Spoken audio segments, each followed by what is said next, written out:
Okay, so Pete was a guy that I started primary school with back in the very early 70s. So I'd known him pretty much all my life, and he became a Christian shortly after university, playing in the All Souls Orchestra, and met his wife there. And about 15 years ago I got a call from him saying, Nigel, he said, I've given up the job. He said, I'm retraining as a paramedic, which shocked me, but also I was overjoyed because I knew that his heart was always in medicine.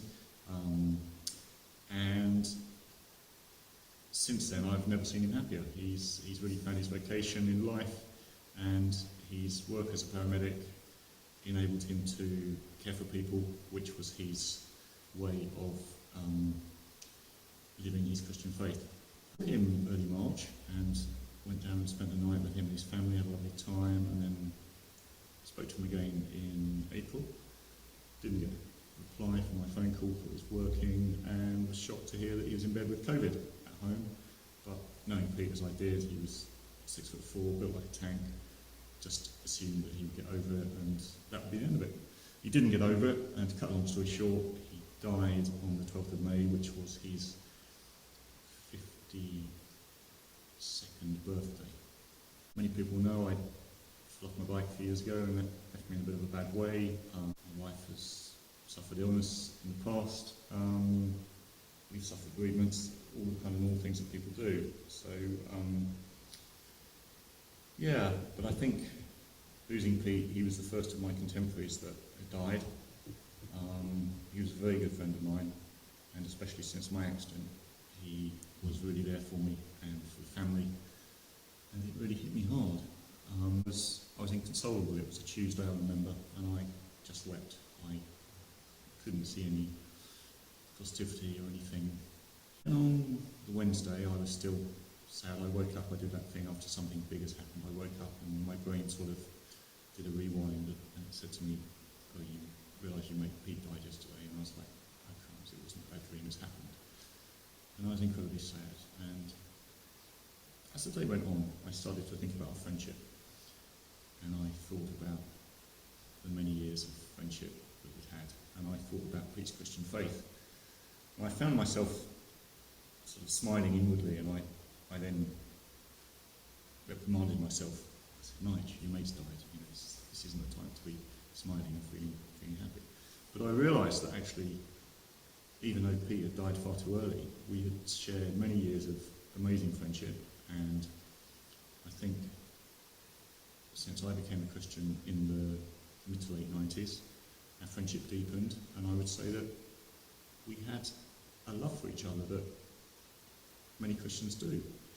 And I found myself giving thanks for Pete's life and giving thanks for his faith, but especially giving thanks for the way that he showed his faith through his care for other people. And since he's died, so many testimonies have come out of people that he's touched in his ministry, I suppose, as a paramedic.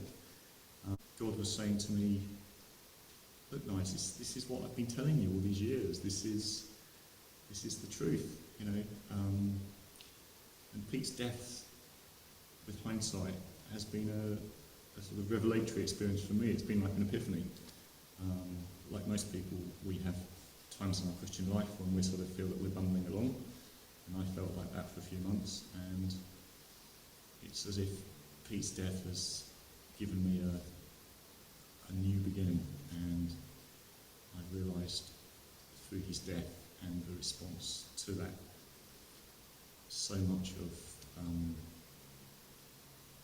the Christian message has been made true to me through that. We need to look after our loved ones, and we need to just let people know that when they mean something to you, let them know. Don't take it for granted. Don't forget, because time is short, life is short, and I realise in Pete's 52 years that he touched so many people, and he was such a great witness for Christ's love and concern for other people. And I think what it's made me realise is, look,